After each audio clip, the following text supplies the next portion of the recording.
स्वागत है आज के इस खास विश्लेषण में। आज हम डिकोड करने वाले हैं एक बेहद दिलचस्प कहानी।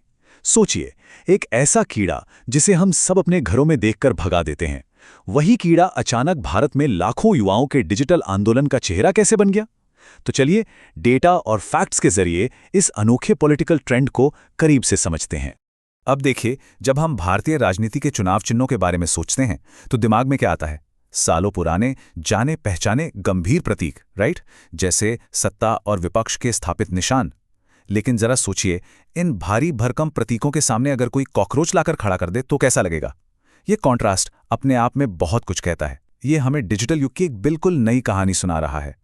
और यहीं से हमारे दिमाग में एक बड़ा सवाल आता है, आखिर क्यों एक ऐसा जिद्दी कीड़ा जिसे कोई पसंद नहीं करता, वो अचानक से हमारी जेनजी के साथ इतना स्ट्रॉन्ग कनेक्शन कैसे बना रहा है?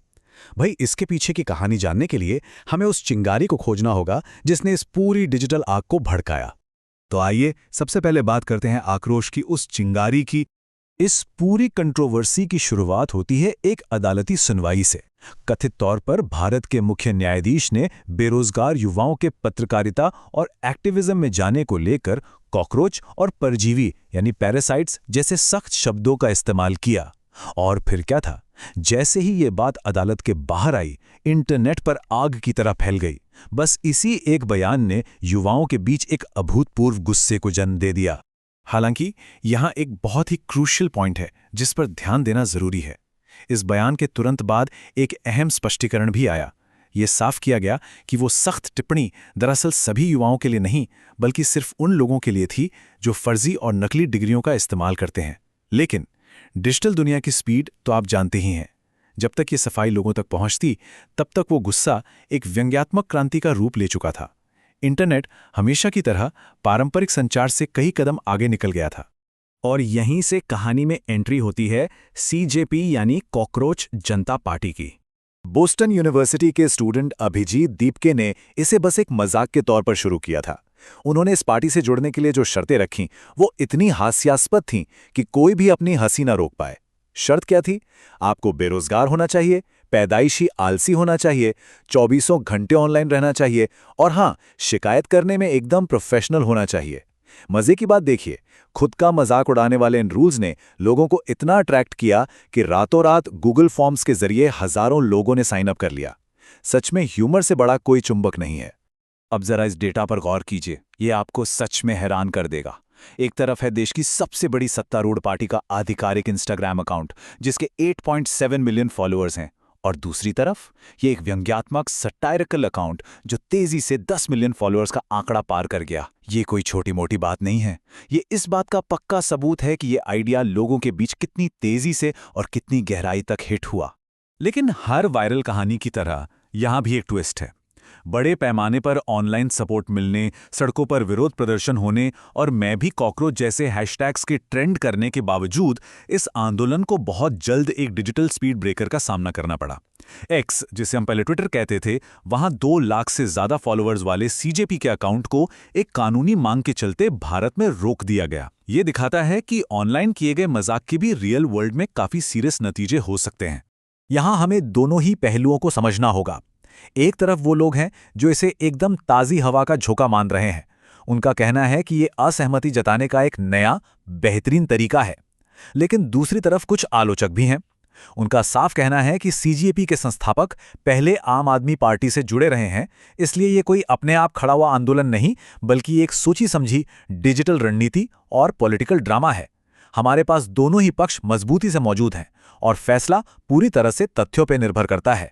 तो चलिए अब इस मीम फेस्ट से थोड़ा आगे बढ़ते हैं और देखते हैं इस व्यंग्य के पीछे की असली सच्चाई क्या है। अगर हम हाल ही के कुछ सर्वे डेटा पर नजर डालें तो तस्वीर काफी साफ हो जाती है। हमारे देश के युवाओं का एक बहुत बड़ा हिस्सा इस समय फॉर्मल पॉलिटिक्स से एकदम कटावा महसूस करता है। जरा सोचिए, 60% युवा ऐसे हैं जो किसी भी पार्टी से नहीं जुड़े हैं और 29% तो राजनीति से पूरी तरह दूरी बनाकर रखते हैं।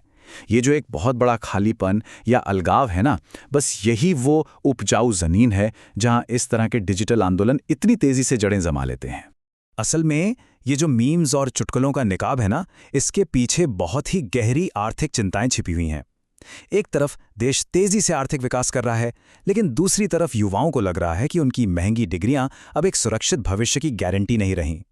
बेरोजगारी, बढ़ती महंगाई, आर्थिक असमानता और चुनावी सिस्टम में ट्रांसपेरेंसी की मांग, ये वो असली और गंभीर मुद्दे हैं जो इस पूरे व्यंग को हवा दे रहे हैं। इस पूरी भावना को अगर एक लाइन में समझना हो तो सीजेपी की वेबसाइट का ये मोटो देखिए।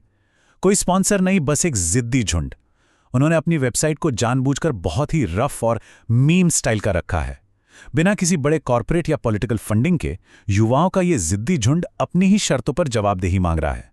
ये उनकी एक तरह की विद्रोही भावना को बड़े ही सटीक ढंग से दिखाता है। अब हम अपने आखिरी पड़ाव पर हैं। युवा राजनीति का भविष्य क्या है? अगर ग्लोबल लेवल पर देखें तो गंभीर पॉलिटिक्स के साथ कॉमेडी या सटायर का ये मिक्सचर कोई नई बात नहीं है। इतिहास गवाह है, इटली में बेप्पे ग्रिलो जैसे कॉमेडियन ने एक बहुत बड़ा पॉलिटिकल मूवमेंट खड़ा कर दिया था, और यूक्रेन में तो एक एक्टर वोलोदिमिर ज़ेलेंस्की सीधे राष्ट्रपति बन गए। इन देशों में जहां व्यंग्य धीरे धीरे वास्तविक सत्ता में बदल गया, वहीं भारत में सीजेपी का ये प्रयोग फिलहाल पूरी तरह से डिजिटल है, जो मीम्स और इंटरनेट कल्चर पर टिका हुआ है। अब वापस आते हैं हमारे उसी सवाल पर, कॉकरोच ही क्यों? इन युवाओं के लिए इसका मतलब बहुत गहरा है। ये युवा किसी परफेक्ट या आदर्श हीरो की तलाश में नहीं है। कॉकरोच दरअसल एक प्रतीक है सर्वाइवल का। ये इस बात को एक्सेप्ट करना है कि हालात भले ही कितने भी खराब या निराशाजनक क्यों ना हो, सर्वाइव करने की जो जिद है वो नहीं टूटनी चाहिए। बिल्कुल उस कॉकरोच की तरह जो सबसे मुश्किल और कठोर परिस्थितियों में भी किसी न किसी तरह बच ही जाता है। तो इस पूरे विश्लेषण से हमें क्या समझ आता है? देखिए, एक समय था जब युवाओं का गुस्सा बड़े बड़े राजनीतिक घोषणापत्रों में झलकता था, लेकिन आज वही गुस्सा मीम्स, वायरल हैशटैग्स और कभी-कभी तो कॉकरोच की कॉस्ट्यूम पहनकर सामने आ रहा है। इसका सीधा सा मतलब यह है कि आज का युवा भले ही तुरंत कोई नई पॉलिटिकल पार्टी ना बनाना चाहता हो, लेकिन उसने अपनी हताशा और अपने गुस्से को जाहिर करने के लिए एक बिल्कुल नई भाषा जरूर इजाद कर ली है। और इसी के साथ हम एक बहुत ही अहम और बड़े सवाल पर आकर खड़े हो जाते हैं। क्या ये कॉकरोच जनता पार्टी महज इंटरनेट का एक क्षणिक मजाक है जो कुछ दिनों में भुला दिया जाएगा, या फिर यह हाशिए पर पड़ी डिजिटल जनरेशन के लिए अपनी आवाज उठाने का एक बिल्कुल नया ब्लूप्रिंट है? क्या ये इस बात का संकेत है कि भविष्य की राजनीतिक लड़ाइयां सड़कों पर नहीं बल्कि मीम्स और व्यंग्य के जरिए लड़ी जाएंगी? इस बारे में आप जरूर सोचिएगा। आज के इस विश्लेषण से जुड़ने के लिए आपका बहुत बहुत धन्यवाद।